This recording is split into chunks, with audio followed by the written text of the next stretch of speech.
दो तरीके से रिवीजन करोगे आने वाले, अब यहाँ पे 15 दिन का मैं टारगेट दूंगा। अब देखो दो तरीके से आपको रिवीजन करना है, यहाँ रैपिड रिवीजन करो। अब जो समय आ गया ना, उसमें नोट्स लेके बैठने वाला रिवीजन लंबे समय तक नहीं है, अब फोटोग्राफिक रिवीजन करो। फोटोग्राफिक रिवीजन का मतलब है नोट्स देखो, स्कैन करो, चीजें तुमको याद आएगी। बैठ के स्कैन करो, मतलब आप खोल लो वर्क एनर्जी पावर, आप खोल लो रोटेशन, आप खोल लो ग्रेविटेशन, आप खोल लो, उसको फोटोग्राफिक स्कैन करो। अच्छा ये जी का फॉर्मूला ये होता है हाइट पे, ये डेप्थ पे, ये पोटेंशियल का फॉर्मूला होता है, ये चेंज इन पोटेंशियल इसका फॉर्मूला होता है। ऐसे रैपिड रिवीजन करो। सबसे पहली बात, chapter wise important formula, chapter wise important formula आपको देखना, फॉर्मूला आपको देखना, चैप्टर वाइज इंपॉर्टेंट फॉर्मूला। अब कोई भी चैप्टर है, जैसे मैं आपसे बोलता हूं ऑल्टरनेटिंग करंट, ठीक है, ऑल्टरनेटिंग करंट, तो ऑल्टरनेटिंग करंट के जो आपको सवाल आपको आपके पास मिलेंगे, उस सवाल को आपको क्या करना है, जैसे सॉरी चैप्टर आपने उठाया ऑल्टरनेटिंग करंट, तो ऑल्टरनेटिंग करंट में आपको क्या करना है, आपको एवरेज, आरएमएस, ये सारे sinusoidal, square wave, triangular wave के वो लिखने हैं कि भाई एवरेज करंट क्या होगा, आरएमएस करंट क्या होगा।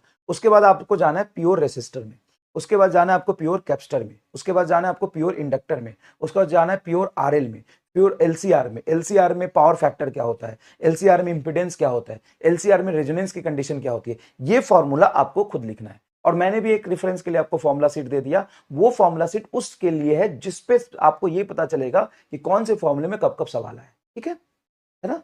तो पिक करंट का वैल्यू क्या होता है, पावर फैक्टर क्या होता है, रेजोनेंस कंडीशन क्या होता है, क्वालिटी फैक्टर क्या होता है, तो ये आपको फॉर्मूला लिखना है। जैसे मैं एसी की ही बात करूं, एसी की ही बात करूं, तो एसी में सबसे पहले आई आरएमएस, आई एवरेज, यही सब तो लिखोगे। उसके बाद आपको मैंने पढ़ाया था वॉटलेस करंट क्या होता है, वॉटलेस करंट क्या होता है, pure pure R L C, फिर एल सी, फिर आर सी, फिर एल सी आर क्या होता है। उसके बाद रेजोनेंस कंडीशन क्या होता है, रेजोनेंस कंडीशन क्या होता है। उसके बाद क्वालिटी फैक्टर क्या होता है, क्वालिटी फैक्टर क्या होता है। उसके बाद क्वालिटी फैक्टर के बाद आप देखेंगे पावर फैक्टर क्या होता है, पावर फैक्टर क्या होता है, इंपीडेंस क्या होता है, करंट कैसे निकालते हैं। ये सारी चीजें आपको यहां से रिवाइज करनी, लिख लिख के रिवाइज करनी। तो अगर आपके नोट्स में ये 10-20 चीजें आप बाहर निकाल पा रहे हो खुद से, तो बहुत अच्छी बात है। उसके बाद जो मैंने सीट दिया उससे मैच करा लो कि कुछ छूट तो नहीं गया, कुछ एक्स्ट्रा तो आपने नहीं लिख लिया, ठीक है।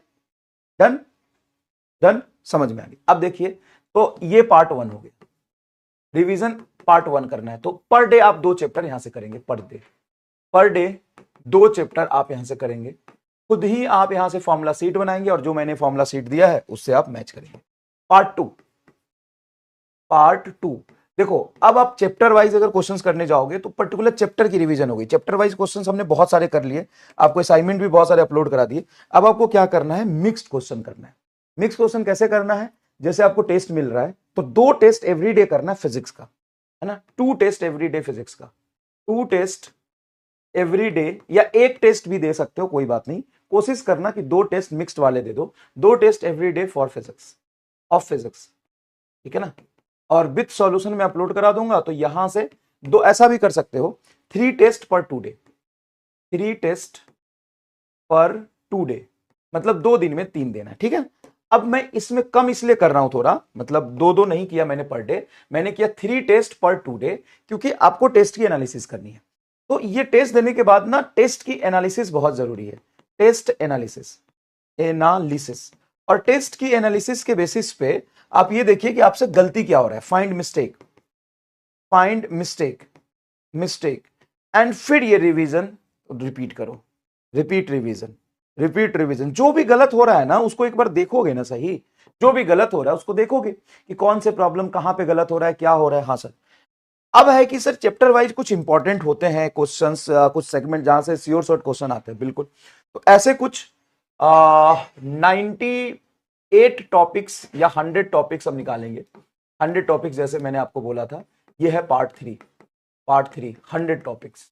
अब 100 टॉपिक जो इंपॉर्टेंट है, जिससे नीट में सवाल पिछले 20 साल में 80% आए हैं। मतलब वो 100 टॉपिक बहुत होते हैं भाई, 30 चैप्टर है। अब 30 चैप्टर में कुल टॉपिक ही होते हैं 6-7, उसमें से आधे टॉपिक मैंने निकाल दिया, मतलब मैं लगभग तुम्हारा 60% सिलेबस निकाल दिया भाई। 60% सिलेबस निकाल दिया। ऐसे ऐसे मतलब छोटी बात नहीं है, ये छोटी बात नहीं है, मोटा मोटा 60% सिलेबस। ये तो पूरा करना ही है आपको, पूरा अच्छे से रिवीजन करिए, पूरे सिलेबस पर टेस्ट दीजिए, लेकिन पूरे सिलेबस का 60% सिलेबस वो होगा, पूरे कंप्लीट सिलेबस का 100 टॉपिक मतलब 60% सिलेबस, जिसमें हम topic wise revision and question practice करेंगे। टॉपिक वाइज रिवीजन भी करेंगे, ऐसा नहीं है, topic wise revision and question practice करेंगे। ये वो टॉपिक है इंपॉर्टेंट जिससे नीट में सवाल आए ही आए। अब जो मॉक दे रहे हो, जैसे तुम टेस्ट दोगे, अब टेस्ट देने के बाद जो सवाल आएंगे वो जरूरी नहीं है कि नीट में वैसा ही दिखे, वो तो हमने मॉक बनाया, वो तो हमने कंप्लीट अच्छे तरीके से टेस्ट बनाई। अब टेस्ट में वो नीट का ही टेस्ट हो जरूरी नहीं है ना। लेकिन लेकिन लेकिन लेकिन लेकिन लेकिन समझिए, लेकिन समझिए, इसमें वो टॉपिक है जिससे श्योर शॉर्ट क्वेश्चन आए। मैं ये 100 टॉपिक लिख रहा हूं ना, तो इस 100 टॉपिक से नीट में कम से कम मतलब 400 सवाल आए। ठीक है, जो सर जो सवाल आए तो इजी है, नीट के पीओक्यू तो आपने करा ही दिया क्लास में रिवीजन के साथ। फिर इसका क्या, तो इसमें क्वेश्चंस थोड़े से अच्छे होंगे, टफ होंगे। क्यों? क्योंकि सबसे पहली बार टॉपिक वाइज दे रहा हूं, तो तुम्हें पता है किस टॉपिक का सवाल है, तो थोड़ा सा अच्छे लेवल का सवाल होगा, डायरेक्टली फॉर्मूला बेस्ड नहीं होगा। तो हम करेंगे यहां पे पहले फॉर्मूला का रिवीजन, फॉर्मूला का रिवीजन, और उस फॉर्मूले पे अच्छे सवाल होंगे। क्योंकि देखो, पेपर अगर इजी आता है और तुम अच्छे लेवल के सवाल करके जाओगे तो ज्यादा अच्छा परफॉर्म कर पाओगे। तो अब सबसे बड़ा सवाल है कि पार्ट 3 स्टार्ट कब होगा। ठीक है, अब ये रिवीजन का फेज 3 है। अब इस रिवीजन के फेज 3 में आपको क्या करना है, तो सबसे पहले आपको करना है चैप्टर वाइज फोटोग्राफिक स्कैनिंग। मतलब चैप्टर तुमने एसी खोला, एसी में RMS, average, pure L, pure C, pure R में क्या क्या फॉर्मूला है, क्या क्या चीज है, वो करना है आपको। टाइम लगेगा थोड़ा इसमें भी, ऐसा नहीं है कि 10 मिनट में कर लोगे, इसमें टाइम लगेगा। लेकिन जब तुम चैप्टर नोट्स खुद खोलोगे, उसमें फॉर्मूला देखोगे, रफ पेज पे लिखोगे, तो ज्यादा मजा आएगा। और मैंने फॉर्मूला शीट दिया है, उससे आप मिला लो कि तुमने जो फॉर्मूला रिवाइज किया उसमें भी कौन कौन से सबसे ज्यादा इंपॉर्टेंट है। ये करना जरूरी है। टेस्ट देना इसलिए जरूरी है कि लाख तुम इंपॉर्टेंट टॉपिक पढ़ लो, लाख तुम इंपॉर्टेंट फॉर्मूला देख लो, लेकिन जब एग्जाम में सवाल आएंगे तो सवाल कैसे आएंगे? लैंग्वेज होगा, वो कुछ सिचुएशन क्रिएट करेगा, थोड़ा टफ सिचुएशन क्रिएट करेगा, तो आपको प्रैक्टिस करनी आनी चाहिए, ताकि वहां पे क्वेश्चन देख के तुम डरो मत। ठीक है, न्यूमेरिकल सॉल्व हो जाते बट थ्योरी में प्रॉब्लम होता है, इसलिए तो कहते हैं नोट से रिवाइज करो थोड़ा, थ्योरेटिकल क्वेश्चंस भी दे देंगे उसमें आप। ठीक है, और डरना वरना कुछ नहीं, पढ़ो बस। और इन सबको करने में आपको समय लगेगा तो समय लगाइए। अब लास्ट मोमेंट है, सुनो ध्यान से, अब लास्ट मोमेंट है भाई, इसमें तो तुम जितना मैक्सिमम समय लगा सकते हो लगाओ। लगभग लगभग तुम्हारा 4-5 घंटे सो जाओ, उसके बाद बाकी समय पूरा तुम्हारा इसी के राउंड चलना चाहिए, बस इसी के राउंड चलना चाहिए। ठीक है, और बाकी तुम्हारे अपने कुछ प्लान है वो भी करते रहो, उस हिसाब से भी केमिस्ट्री और बायोलॉजी को मेंटेन करते रहो। डर लग रहा है तो डर नया बताओ कुछ। ये भी मैं पूछूंगा किसको डर नहीं लग रहा है, तो कोई भी ऐसा नहीं होगा जो बोलेगा मुझे डर नहीं लग रहा है। डर तो सबको लग रहा है, डर तो सबको लग रहा है ना। कोई भी ऐसा है यहाँ पे जो ये बोल दे कि मुझे डर नहीं लग रहा है?